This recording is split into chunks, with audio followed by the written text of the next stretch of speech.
তো আজ নিয়ে এসেছি আইসিডিএস কর্মী ও হেল্পারদের লোকসভা 2024-এ ভোটের ডিউটি নিয়ে। তারা ইতিমধ্যে জানেন লোকসভা 2024 ভোট ঘোষণা হয়ে গেছে, তাই ভোটের জন্য সরকারি কর্মী ও শিক্ষকদের ভোটের ট্রেনিংও শুরু হয়ে গেছে। তবে এখানে কথা হলো এই ভোটে আইসিডিএস কর্মীদের ডিউটি থাকবে কিনা তা নিয়ে। 2021 বিধানসভার সময় করোনা সিচুয়েশন থাকার জন্য প্রায় সকল আইসিডিএস কর্মীদের ভোটের সময় ডিউটি করতে হয়েছিল। তারা আশাকর্মীদের সঙ্গে তাল মিলিয়ে তারাও ডিউটি করেছিলেন প্রত্যেকটি ভোটের সেন্টারে। আর এখন এই পরিস্থিতি আর নেই, করোনা আর নেই।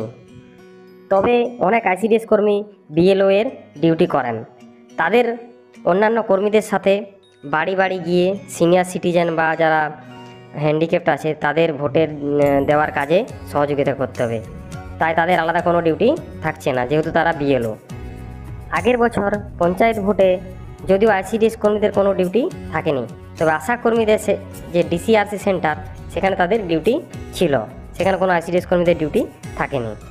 এবারে এখনও পর্যন্ত আইসিডিএস কর্মীদের ডিউটি নিয়ে কোনো ইনফরমেশন আসেনি, তাই আশা করা যায় তাদের আর ডিউটি করতে হবে না।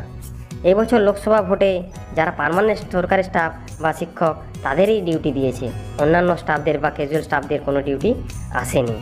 এদিক থেকে দেখলেও আশা করা যায় যে আইসিডিএস কর্মীদের কোনো ডিউটি করতে হবে না, এই লোকসভা ভোটে তাদের ডিউটি করতে হবে না, এটাই আশা করা যায়। তবে ব্যতিক্রমী যদি কোনো আইসিডিএস কর্মীদের এই লোকসভা ভোটের ডিউটি আসে বা এসেছে, তারা কমেন্ট করে অবশ্যই